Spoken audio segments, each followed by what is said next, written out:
Hello boys. आज हम लोग देखेंगे कि सारे इलेक्ट्रिसिटी का पूरा कॉन्सेप्ट एक बार में इस फॉर्मूले का हम लोग देखेंगे यहाँ पे। तो करेंगे क्या, सबसे पहले हम लोग लिखेंगे Q इक्वल टू एन ई।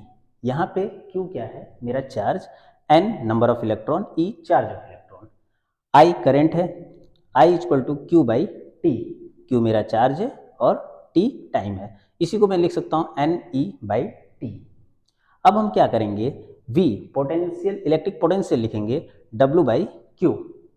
फिर यहाँ पे आते हैं हम लोग V equal to I R, जिसको हम लोग कहते हैं ओम्स लॉ। मैंने कल आप लोग को समझाया था, इसमें मेरी जो पिछली वीडियो देखेंगे उनको समझ में आया होगा। फिर यहाँ आता है R equal to rho L by A. Rho को हम लोग कहते हैं resistivity L by pi R square. इसे भी हम लोग लिख सकते हैं, इसलिए लिख सकते हैं क्योंकि यदि एरिया नहीं दिया होगा तो हमें पाई आर स्क्वायर दिया होगा, मतलब वायर एक सर्कल फॉर्म में होगा तो उसका रेडियस जरूर दिया होगा, या यहाँ पे डायमीटर दिया होगा। फिर हमारा आता है कि सीरीज कॉम्बिनेशन में रेजिस्टेंस निकालना। तो R equal to R one plus R two plus R three, जितना भी लगा हो उसे हम सीरीज कंडीशन में निकालेंगे। फिर आता है parallel condition, one upon R equal to one by R one plus one by R two plus one by R three, that's on parallel condition में ये अप्लाई होगा हमारा। फिर H यहाँ हीट है, इसी को हम लोग कहेंगे energy, equal to V I T. V I T आप लोग को याद करने के लिए Vellore university of technology, okay. फिर P होता है power, equal to W upon T. W यहाँ एनर्जी है और T टाइम है। अब नंबर ऑफ यूनिट हम लोग को निकालने के लिए देता है कि नंबर ऑफ यूनिट हम लोग कैसे निकालें। तो नंबर ऑफ यूनिट, जैसे हमारे घर में बिजली कंज्यूम होती है तो यूनिट से ही हम लोग आता है ना, 6 रुपये पर यूनिट, 5 रुपये per unit, 7 rupees per unit, इसी तरह से आता है। तो नंबर ऑफ यूनिट निकालने के लिए P into D into T. यहाँ P पावर है, कितना हो रहा है, D डेज है, T टाइम है, अपॉन 1000। जैसे हम इसका एक एग्जाम्पल बता देते हैं आप लोग को। जैसे मान लीजिए एक रेफ्रिजरेटर है 500 वाट का, पावर का एनर्जी, पावर का यूनिट वाट होता है। तो मान लीजिए 500 वो रखेंगे D। मान लीजिए अगर आपको दिया हो कि मंथ, पूरे मंथ चल रहा है, तो आप हमेशा 30 डेज लिखेंगे। अगर पूरा मंथ ना दिया हो आपको तो आप इसे क्या लिखेंगे कि अगर दिया हो सितंबर, अक्टूबर ऐसे करके दिया हो तो हमेशा इसको उसमें काउंट कर लेंगे डेज, उस हिसाब से लिखेंगे। टी या आर्स में है उसको हम लोग लिखेंगे बाई 1000, तो नंबर ऑफ यूनिट निकल लग जाएगा। फिर आता है electric energy W kilowatt hour में। तो यहाँ V आप लोग जानते हैं क्या होता है, volt, I ampere, T time, R में बाई 1000। ये हम लोग करेंगे, इसलिए हम लोग करेंगे कि कितनी एनर्जी ये कंज्यूम कर रहा है, आखिर कितनी एनर्जी ले रहा है कोई भी मेरा अप्लायंसेज होगा उसके लिए। अब आता है हमारा 1 kilowatt per hour equal to 3.6 megajoule. Megajoule को हम लोग क्या कर सकते हैं कि मेगाजूल को हम लोग ये कहेंगे कि जैसे हम लोग याद रखने के लिए मेगाजूल क्या होता है, तो हमेशा माइंड में अपने याद रखिएगा कि पावर प्लांट होता है ना, पावर प्लांट क्या करते हैं, 1200 मेगावाट, वाट बोल रहे हैं वहाँ पे, देखिए ध्यान दीजिए वाट। तो ऐसे मेगाजूल, मेगावाट इस तरह कहिएगा तो चलेगा वहाँ पे, कि जब कंडीशन होगा पावर, क्योंकि वहाँ पावर जनरेट हो रहा है तो मेगावाट बोलेगा। तो पावर प्लांट के बारे में तुरंत सोचिएगा, 1 kilowatt hour equal to 3.6 megajoule, okay. अब इसे अगर जूल में कन्वर्ट करना होगा तो 1 kilowatt hour equal to, hour is equal to 3.6 into 10 to power 6 joule. Joule में बच्चे यहाँ पे अक्सर गलती करते हैं इस जगह पे, जब उन्हें पूछता है जूल में बताइए तो वो एमजे लिख के आते हैं, मेगा जूल। मेगा का मतलब ही होता है 10 टू पावर 6, किलो जूल रहेगा यदि तो 10 टू पावर 3।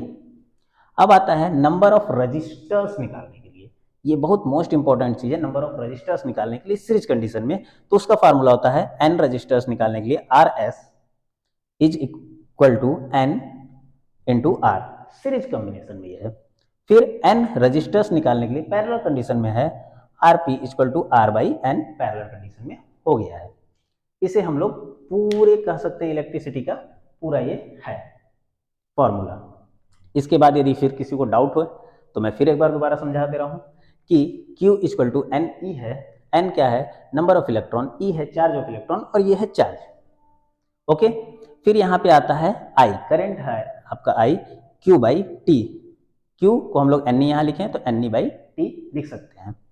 अब आता है V मेरा क्या है, electric potential, potential difference. Potential difference होगा तो इसको क्या लिखेंगे, डेल डब्ल्यू बाई क्यू। ये तो मैं आप लोग को पढ़ा चुका हूँ पिछली वीडियो में। तो हम लोग इसको लिखेंगे W अपॉन क्यू। V जब हम लोग लिखेंगे तो आई आर लिखेंगे, यही ओम्स लॉ है, याद करिए। V equal to I R हम लोग लिखे थे, ohm's law, V is directly proportional to I, ये ओम्स लॉ है। अब R इक्वल टू होता है रो L बाई ए। रो यहाँ पे रेजिस्टिविटी है, L लेंथ ऑफ वायर है, पाई की वैल्यू आप लोग जानते हैं 3.14 या 22/7। R अगर एरिया नहीं दिया होगा तो उसका रेडियस पक्का दिया होगा या डायमीटर दिया होगा। अब आता है सीरीज कॉम्बिनेशन में हमारा रेजिस्टेंस कैसे निकालेंगे। Resistance R equal to R1 plus R2 plus R3 plus dot dot dot series condition में हम निकाल दिए। फिर उसके बाद 1/R equal to 1/R1 plus 1/R2 plus 1/R3 plus so on parallel condition में हम लोग निकाल दिए। फिर यहाँ पे आता है हम लोग को इलेक्ट्रिक एनर्जी निकालने के लिए, जिसको हीट कहेंगे, इसको कहेंगे VIT।